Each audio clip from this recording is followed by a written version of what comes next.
नमस्कार बंधुरा आशास कुकबुके आबार एक नतून रेसिपि देखार जन्य सबाइके स्वागत। आज के आमी तोमादेर बानिये देखाबो डाल पुरी बा डालेर कचुरी, जेटा खेते किन्तु सबाई भीषण पछंद करे। एटा सकाले बिकेले किंबा रात्रे एइभावे बानिये खेते पारो, जखोनी बानिये खाबे खेते किन्तु भीषण भालो लागे। आर एखन हालका शीत पड़ेছে, हालका शीत पड़तेই मने हच्छे एकटु भाजाभुजी खाई। एमनितेই আমরা বাঙালিরা একটু ভাজা খেতে খুব বেশি পছন্দ করি, যে কোনো তেলে ভাজা। তার জন্য আজকে আমি এই ডাল পুরি বানালাম বা ডালের কচুরি। খেতে কিন্তু খুবই ভালো হয়, খুবই ফুলকো ফুলকো হবে আর একদম নরম হবে। যখনই বানাবে কিন্তু একদম বেশি করে বানাবে, না হলে কিন্তু কম পড়ে যাবে। এতটা টেস্টি হয় যে কেউ খেতে শুরু করলে বুঝতেই পারবে না যে কটা খেয়ে ফেললাম, 6-7টা খেয়ে ফেলবে, এতটাই সুস্বাদু হয় খেতে। তাহলে চলো দেখে নেওয়া যাক কিভাবে আমি এই ডালের কচুরি বা ডাল পুরি বানিয়েছি। আর বন্ধুরা তোমরা লাইক দিয়ে অবশ্যই পুরো ভিডিওটা দেখার চেষ্টা করো। আর যদি কেউ নতুন বন্ধু হয়ে থাকো চ্যানেলটিকে অবশ্যই সাবস্ক্রাইব করে পাশে থাকা বেল আইকনটিও প্রেস করে দিও, এরকম নিত্য নতুন রেসিপি দেখার জন্য সবার আগে কিন্তু তাহলে তোমাদের কাছে পৌঁছে যাবে। এখানে আমি সব প্রথমে একটা বড় সাইজের বাটি নিয়েছি, বাটির মধ্যে হাফ কিলো ময়দা নিয়ে নিয়েছি। ময়দা দিয়ে আজকে ডাল পুরিটা বানাবো, তাই জন্য ময়দার মধ্যে হাফ চামচ লবণ দিয়ে দিলাম আর 2 চামচ দিয়ে দিচ্ছি সাদা তেল। দেওয়ার পর লবণ আর তেলটা ময়দার সাথে কিছুক্ষণ সময় নিয়ে একটু ডলে ডলে ভালো করে মাখিয়ে নেব। এইভাবে যদি ময়ামটা দেওয়া হয় তাহলে কচুরিগুলো কিন্তু খুব সুন্দর বেশ ফুলকো ফুলকো নরম তৈরি হবে। একটু ভালো করে মাখিয়ে নিচ্ছি। মাখিয়ে নেওয়ার পর এবার অল্প অল্প করে জল দিয়ে একটা ডো তৈরি করে নিচ্ছি। যেমন আমরা প্রতিদিন রুটি ভাজি সেই রকমই বানাবো, কিন্তু তার থেকে একটু শক্ত ডোটা তৈরি করব। মানে এই পুরি বা লুচি যে কোনোই কিছু বানাতে গেলে একটু শক্ত করে ডোটা বানালে কিন্তু খুব ভালো হয়। তাই অল্প অল্প করে জল দিয়ে আমি মোটামুটি একটা ডো তৈরি করে নিলাম। খুব নরম করিনি, একটু শক্তই রেখেছি। এবার ওপরে একটু সাদা তেল দিয়ে মাখিয়ে এটা কিছুক্ষণ রেস্টের জন্য রেখে দেবো। তেলটা দিলে কিন্তু তাহলে রেস্টে রাখার পর শুকিয়ে যাবে না।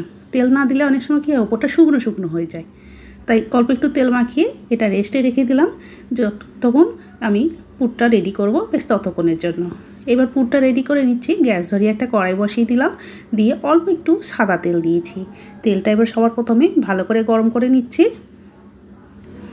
আর এখানে বন্ধুরা আমি ছোলার ডালের ডালপুরি বানাবো। ছোলার ডালটা কিন্তু আমি আগেই সেদ্ধ করে ম্যাশ করে রেখেছি। ডালটা আমি সেদ্ধ করে প্রেসারে সেদ্ধ করেছিলাম, তারপরে ভালো করে ম্যাশ করে নিয়েছি। দেখো তেলটা গরম হয়ে গেছে, তখন এর মধ্যে আমি হাফ চামচ হিং, 1 চামচ কাঁচা লঙ্কা বাটা আর 1 চামচ মতো আদা গ্রেট করে রেখেছিলাম সেই আদাটা দিয়ে দিলাম। দিয়ে ভালো করে আগে একটু ভেজে নিচ্ছি। এতে কিন্তু খুব সুন্দর হিং দিলে একটা ফ্লেভার আসে, খেতে কিন্তু খুব ভালো লাগে। হিং যে কোনো কচুরি হোক ডালপুরি হোক হিং দিলে কিন্তু তার সেট কিন্তু অসাধারণ হয়, টেস্টও খুব ভালো লাগে খেতে। আদা আর কাঁচা লঙ্কাটা ভালো করে ভেজে নিলাম। এইবার এই ডালটা যেটা আমি আগেই সেদ্ধ করে ম্যাশ করে রেখেছিলাম ছোলার ডাল, সেইটা দিয়ে দিলাম। দিয়ে ভালো করে নাড়াচাড়া করে তারপরে এর মধ্যে আমি পরিমাণ মতো লবণ আর চিনি দেব। কেন এই ছোলার ডালে চিনি কিন্তু একটু বেশি দেব, একটু মিষ্টি মিষ্টি হলে খেতে ভালো লাগে। পরিমাণ মতো লবণ দিয়ে দিলাম। আর এখানে আমি দিয়ে দিচ্ছি প্রথমে 1 চামচ, আরও একটু চিনি দেব, আরও 1 চামচের একটু কম, প্রায় 2 চামচের মতনই চিনি দিলাম। মিষ্টি মিষ্টি হলে ছোলার ডালের এই পুরটা তবে ডালপুরি বা ডালের কচুরি যেটাই বলো খেতে কিন্তু খুবই ভালো হয়। এবার ভালো করে নাড়াচাড়া করে একটু শুকনো শুকনো করে নিচ্ছি। এই পুরটা এইভাবে একটু প্রথমে কড়াই নাড়াচাড়া করে শুকনো করে নিলে কিন্তু ভেতরে যখন পুর দেবো তাহলে খুব ভালো হবে, পুরটা কিন্তু বাইরে বেরিয়ে যাবে না। কেন এটা ম্যাশ করার পর একটু সেদ্ধ করে ম্যাশ করেছিলাম তখন একটু নরমই ছিল, তার জন্য এইভাবে নাড়াচাড়া করে একদম শুকনো শুকনো করে নিলাম। দেখো এবার আমি তুলে নিলাম বাটিতে। এবার এটা একটু ঠান্ডা হোক, ততক্ষণে আমি যে ডোটা মেখে রাখলাম ময়দার সেটা আমি আবার একটু মাখিয়ে নিচ্ছি। আর কিছুক্ষণ রেস্টে রাখার জন্য এটা কিন্তু যতটা শক্ত রেখেছিলাম তার থেকে একটু নরম হয়ে গেছে। দেখবে যে কোনো ময়দা হোক আটা হোক মেখে রাখার পর একটু রেস্টে রাখলে তার থেকে একটু নরম হয়ে যায়, তাই আরও একটু ভালো করে মেখে নিলাম। এবার ছোট ছোট করে লেচি কেটে নিচ্ছি। এখানে তোমরা তোমাদের কেমন বড় সাইজ করবে সেভাবে কিন্তু বানিয়ে নিতে পারো। আমি একটু ছোট ছোট করেই করে নিচ্ছি, যে আমার লুচি ভাজে সেরকম সাইজ করেই কিন্তু আমি লেচিগুলো কেটে নিলাম। প্রথমে কয়েকটা কেটে নিলাম, তারপরে গোল গোল করে এরকম ভালো করে চিকন করে নিচ্ছি। প্রথমে অল্প কটা ভাজবো, তোমাদের অল্প কটা ভেজে আগে দেখাচ্ছি। সবগুলো ভেজে থাকলে কিন্তু ভিডিওটা অনেক বড় হয়ে যাবে। দেখো আমি কিছুটা লেচি করে নিয়েছি। এইবার একটা করে লেচি নিয়ে প্রথমে বাটি শেপ দিয়ে নিচ্ছি। এইভাবে বাটি শেপ দিয়ে নিয়ে যে ডালের পুরটা রেডি করলাম সেখান থেকে অল্প করে ডালটা নিয়ে এর মধ্যে দিয়ে দিচ্ছি। দেখো অল্প করে নিয়েছি, মাঝখানে দিয়ে দিলাম, দিয়ে এইভাবে মুখটাকে জুড়ে দিলাম, দিয়ে গোল গোল করে ঘুরিয়ে এইভাবে হাতে আবার একটু চেপে দেবো, ব্যাস। দেখো তাহলে কিন্তু পুর আর বেরোবে না, খুব সুন্দর হবে। এইভাবে আমি সবগুলো আগে পুর ভরে রেডি করে নেব। এই কটাই আগে তোমাদের ভেজে দেখাচ্ছি, বাকিগুলো আমি পরে ভেজে নেব। দেখো এইভাবে পুরটা ভরবে, তাহলে একটুও পুর বেরোবে না। এই শীতে কিন্তু এই রকমভাবে বানিয়ে খাবে, খেতে ভালো লাগে। এখনও তো কড়াইশুঁটি উঠেনি, বাজারে ঠিকমতো পাওয়া যাচ্ছে না, তার জন্য এই ডালপুরি বানালাম, খুব ভালো লাগে খেতে। দেখো একে একে আমি সবগুলো ডালে পুর ভরা হয়ে গেল। এইবার একটা বেলন চাকি নিয়ে নিলাম, দিয়ে অল্প একটু তেল দিয়ে একটা একটা করে বেলে নেব। আর বেলার সময় একটু আস্তে সাবধানে বেলতে হবে, জোরে প্রেসার দিলে কিন্তু পুরটা বেরিয়ে যাবে। দেখো একটা বেলা হয়ে গেল। এইভাবে একটু করে তেল দিয়ে আমি প্রথমে কয়েকটা বেলে নিচ্ছি, তারপরে ভেজে নেব। আরও একটা আমার বেলা হয়ে গেল। এইভাবে একে একে আমি যে কটা লেচি বানালাম সে কটাই কিন্তু আগে বেলে নিচ্ছি।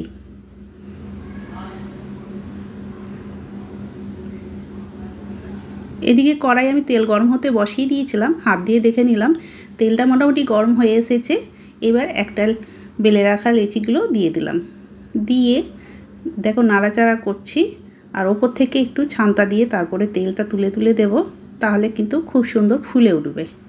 এইভাবে তেলটা এইভাবে দেবে, দেখবে ফুলে উঠবে খুব সুন্দর। দেখতে পাচ্ছ কত সুন্দর ফুলে উঠলো। এবার উল্টে দিচ্ছি, দেখো কতটা সুন্দর হয়েছে। দুদিকে ভাজা হয়ে গেছে, আমি এবার তুলে নেব। এরকম একটু লাল লাল করে ভাজছি, কেন এই কচুরি কিন্তু একটু লাল লাল করে ভাজলে কিন্তু বেশি ভালো লাগে খেতে। আবারও একটা দিয়ে দিচ্ছি। প্রথমে একটু তেলের হিটটা একটু কম ছিল, এবার কিন্তু তেলটা একটু বেশি গরম হয়েছে, এবার তাড়াতাড়ি আরও ভাজা হয়ে যাবে। দেখো কত তাড়াতাড়ি ফুলে উঠলো। তেলটা গরম হয়ে যাওয়ার পর কিন্তু আমি মিডিয়াম টু লোয়ের কাছে করে দিয়েছি। বেশি হিট দিলে দেওয়ার সাথে সাথেই কিন্তু একদম লাল হয়ে পুড়ে যাবে, তার জন্য মিডিয়াম টু লোয়ের কাছে দিয়ে একটা একটা করে এভাবে ভেজে নিচ্ছি। আর দেখতেই পাচ্ছ কত সুন্দর কিন্তু ফুলে উঠছে, একটুও পুর বেরোচ্ছে না, খুব সুন্দর ফুলে উঠছে।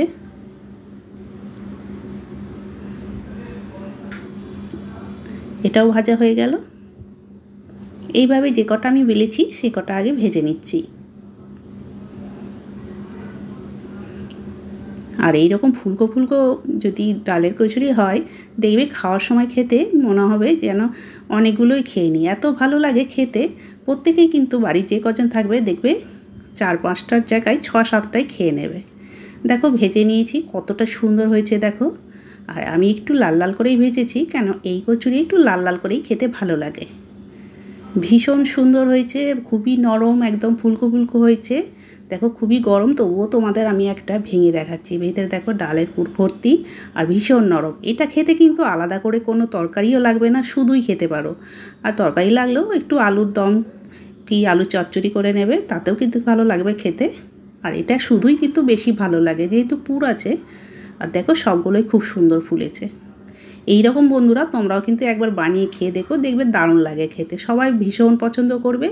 সকালে হোক, বিকেলে কিংবা রাত্রে, যখন খুশি বানিয়ে খাবে, খেতে ভালো লাগে। তাহলে বন্ধুরা আজকের আমার এই ভিডিও কেমন লাগলো কমেন্ট করে অবশ্যই জানাবে। আর ভালো লেগে থাকলে বন্ধু ফ্যামিলির সাথে বেশি বেশি করে শেয়ার করে দেওয়ার অনুরোধ রইল। তাহলে আজকের মতো আমি এখানেই শেষ করছি, আবার একটা নতুন রেসিপি নিয়ে চলে আসবো। সবাই ভালো থেকো, সুস্থ থেকো, সবাইকে অনেক অনেক ধন্যবাদ।